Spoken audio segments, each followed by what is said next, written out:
ವೀಕ್ಷಕರೇ, ಎಲ್ಲರಿಗೂ ನಮಸ್ಕಾರ. ಮನೆ ಅಡುಗೆ ಚಾನೆಲ್ಗೆ ಸ್ವಾಗತ. ಇವತ್ತಿನ ವಿಡಿಯೋದಲ್ಲಿ ಕಾಬೂಲ್ ಕಡಲೆ ಮತ್ತು ತೊಂಡೆಕಾಯಿ ಬಳಸಿ ಒಂದು ಒಳ್ಳೆ ಪಲ್ಯ ಮಾಡೋ ವಿಧಾನ ನೋಡೋಣ ಬನ್ನಿ. ಒಂದು ಬಟ್ಲು ಕಾಬೂಲ್ ಕಡಲೆಯನ್ನು ರಾತ್ರಿನೇ ನೆನೆ ಹಾಕ್ಕೊಂಡು ಇವಾಗ ಇಟ್ಕೊಂಡಿದ್ದೀನಿ. ಬೆಳಗ್ಗೆಗೆ ಅರ್ಧ kg ಆಗೋಷ್ಟು ತೊಂಡೆಕಾಯಿ ತೊಗೊಳ್ಳೋಣ. ರಾತ್ರಿ ನೆನೆ ಹಾಕಿರೋದು ಕಾಬೂಲ್ ಕಡಲೆ ಇವಾಗ ನೆಂದಿದೆ. ಬೆಳಗ್ಗೆಗೆ ಕುಕ್ಕರ್ ಇಡಬೇಕು, 2 ಸಾರಿ ಕೂಗಿಸ್ಬೇಕು. ಅದಕ್ಕೆ ನೀರು ಎಷ್ಟು ಬೇಕೋ ಅಷ್ಟು ನೋಡ್ಕೊಂಡು ಹಾಕಿ 2 ವಿಸಿಲ್ ಕೂಗಿ ಆರಿದೆ ಕುಕ್ಕರು. ಈಗ ತೊಂಡೆಕಾಯಿ ಹಾಕ್ಕೊಳ್ಳೋಣ. ತೊಂಡೆಕಾಯಿ ಒಂದು ಕಾಯಿಯೊಳಗೆ 4 ಪೀಸ್ ಮಾಡ್ಕೋಬೇಕು. ಚೆನ್ನಾಗಿರುತ್ತೆ ಆ ಥರ ಹಚ್ಕೊಂಡ್ರೆ. ಕೆಂಪಗಿರೋದು ಹಣ್ಣಾಗಿರೋದು ಹಾಕಬಾರ್ದು, ಚೆನ್ನಾಗಿರಲ್ಲ, ರುಚಿ ಹುಳಿ ಬರುತ್ತದು. ಇವಾಗ ಹಾಕ್ಕೊಂಡು ನಾನು ಅರ್ಧ kg ಇದು ತೊಂಡೆಕಾಯಿ. ಈ ಥರ ಕಟ್ ಮಾಡಿಕೊಂಡ್ರೆ ಪೂರಿಗೆ ಚಪಾತಿಗೆ ಎಲ್ಲದಕ್ಕೂ ಚೆನ್ನಾಗಿರುತ್ತೆ. ಸೈಡ್ ಡಿಶ್ ಆಗಿ ಬಳಸ್ಬೋದು. ಊಟಕ್ಕೆ ಚೆನ್ನಾಗಿರುತ್ತೆ. ಪಲ್ಯ ಥರ ಎಷ್ಟು ಚೆನ್ನಾಗಿರುತ್ತೆ. ಮದುವೆ ಮನೆಗಳಲ್ಲೆಲ್ಲ ಮಾಡ್ತಾರೆ. ತೊಂಡೆಕಾಯಿ ಅರ್ಧ kg ತೊಗೊಂಡಿದ್ದೀನಿ. ಅರ್ಧ ಸ್ಪೂನ್ ಉಪ್ಪು ಹಾಕ್ಕೊತಾ ಇದ್ದೀನಿ. ಆವಾಗಲೇ ಕಡಲೆ ಬೇಯೋವಾಗ ಸ್ವಲ್ಪ ಹಾಕಿದ್ದೆ ಉಪ್ಪು. ನೀವು ತೊಂಡೆಕಾಯಿ ಎಷ್ಟು ಬೇಕೋ ಅಷ್ಟು ಹಾಕ್ಕೊಳ್ಳಿ. ಇವಾಗ ಕಡಲೆ ಎಷ್ಟು ಬೆಂದಿದೆ ನೋಡೋಣ.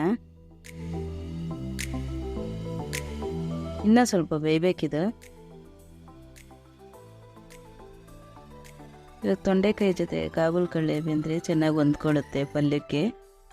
ನೀರು ಹಾಕ್ಕೊಳ್ಳೋಣ. ಎಷ್ಟು ಬೇಕೋ ಅಷ್ಟು ತೊಂಡೆಕಾಯಿಗೆ. ತೊಂಡೆಕಾಯಿ ಮುಳುಗೋ ಅಷ್ಟು ನೀರು ಹಾಕ್ಕೊಳ್ಳಿ. ಸ್ವಲ್ಪ ಅರಿಶಿನ ಹಾಕ್ಕೊಳ್ಳೋಣ.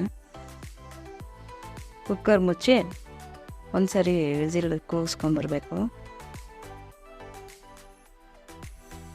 ಇದೊಂದು ಸರಿ ಕೂಗಿದ್ರೆ ಚೆನ್ನಾಗಿ ಬೇಯುತ್ತೆ. ಇವಾಗ ಮಸಾಲೆ ಹುರ್ಕೊಳ್ಳೋಣ. ಕಡಲೆಬೇಳೆ 1 ಸ್ಪೂನು, ಉದ್ದಿನಬೇಳೆ 1 ಸ್ಪೂನು, ಜೀರಿಗೆ 1 ಸ್ಪೂನು, ಸಾಸಿವೆ ಅರ್ಧ ಸ್ಪೂನು ಎಲ್ಲ ಡ್ರೈ ರೋಸ್ಟ್ ಮಾಡ್ಕೋಬೇಕು. ಸಣ್ಣ ಉರಿ ಇಟ್ಕೊಂಡು ಡ್ರೈ ರೋಸ್ಟ್ ಮಾಡ್ಕೋಬೇಕು. 1 ನಿಮಿಷ ಹುರ್ಕೋಬೇಕು. ಆಮೇಲೆ ಒಣಮೆಣ್ಸಿನ್ಕಾಯಿ, ಬ್ಯಾಡಗೆ ಮೆಣಸಿನ್ಕಾಯಿ ಒಂದು 5, ಬ್ಯಾಡಗೆ ಮೆಣಸಿನ್ಕಾಯಿ 5 ಖಾರದ ಮೆಣಸಿನ್ಕಾಯಿ ಹಾಕ್ಕೊಂಡು ಡ್ರೈ ರೋಸ್ಟ್ ಮಾಡ್ಕೋಬೇಕು.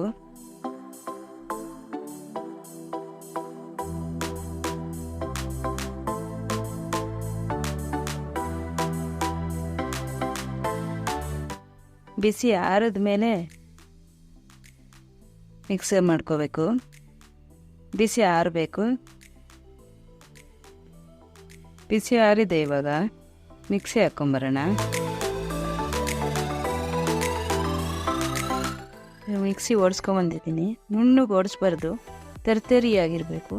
ಸ್ವಲ್ಪ ಪುಡಿ ಆಗಿರ್ಬೇಕಷ್ಟೇ, ತರ್ತರಿಯಾಗಿರಬೇಕು. ಇವಾಗ ಒಂದು ಬಟ್ಲು ಕೊಬ್ಬರಿ ಹಾಕ್ಕೊಳ್ಳೋಣ. ಇದೊಂದು 2 ಸರಿ ಓಡಿಸ್ಕೊಂಬರ್ಬೇಕಷ್ಟೇ, ಜಾಸ್ತಿ ನುಣ್ಣು ಮಾಡಬಾರ್ದು.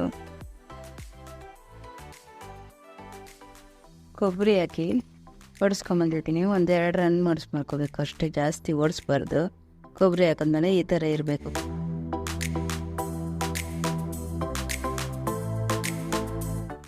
ಈಗ ನೀರೆಲ್ಲ ಬಸ್ಕೊಳ್ಳೋಣ. ತೊಂಡೆಕಾಯಲ್ಲಿ ಕಾಬೂಲ್ ಕಡಲೆಯಲ್ಲಿ ಚೆನ್ನಾಗಿ ಬೆಂದಿದೆ ಅಂತ ನೋಡೋಣ.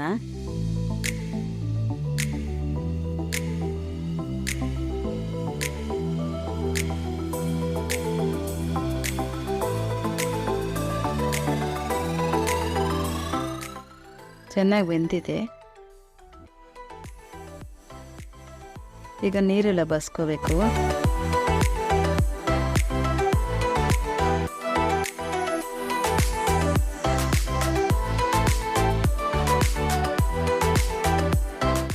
ಈಗ ಒಗ್ಗರಣೆ ಮಾಡ್ಕೊಳ್ಳೋಣ.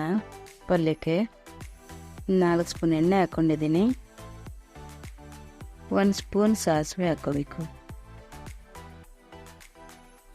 1 ಸ್ಪೂನ್ ಕಡಲೆಬೇಳೆ,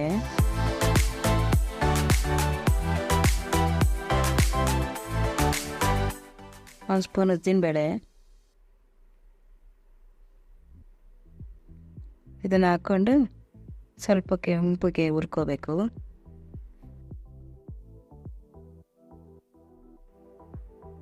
ಸ್ವಲ್ಪ ಕೆಂಪಗಾಗಿದೆ, ಕರಿಬೇವು ಸೊಪ್ಪು ಹಾಕ್ಕೊಳ್ಳೋಣ.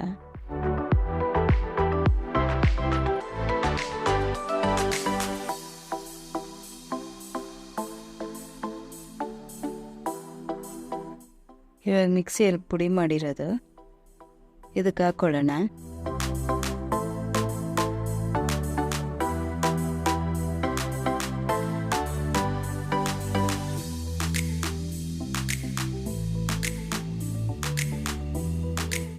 ಪೂರ್ತಿ ಹಾಕ್ಕೊಂಡು ತಿರುಗಿ ಕೊಡಬೇಕು.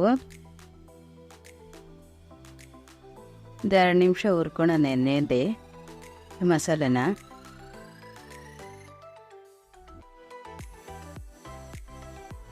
ನಿಂಬೆಹಣ್ಣು ಅಷ್ಟಪ್ಪ ಹುಣ್ಸೆಹಣ್ಣು ತೊಗೊಂಡು ಕಿವುಚ್ಕೊಂಡು ಹಾಕ್ಕೊಳ್ಳೋಣ.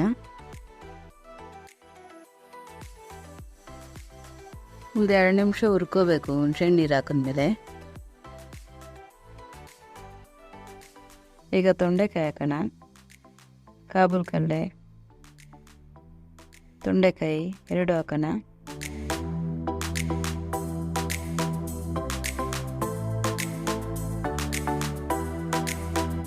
ಸ್ವಲ್ಪ ಉಪ್ಪು ಹಾಕ್ಕೊಳ್ಳೋಣ. ಆವಾಗಲೇ ಹಾಕಿದೆ ತೊಂಡೆಕಾಯಿ ಬೇಯಿಸುವಾಗ. ಇವಾಗ ಸ್ವಲ್ಪ ನೋಡಿ ಹಾಕೋಬೇಕು, ರುಚಿಗೆ ತಕ್ಕಷ್ಟು ಹಾಕಬೇಕು.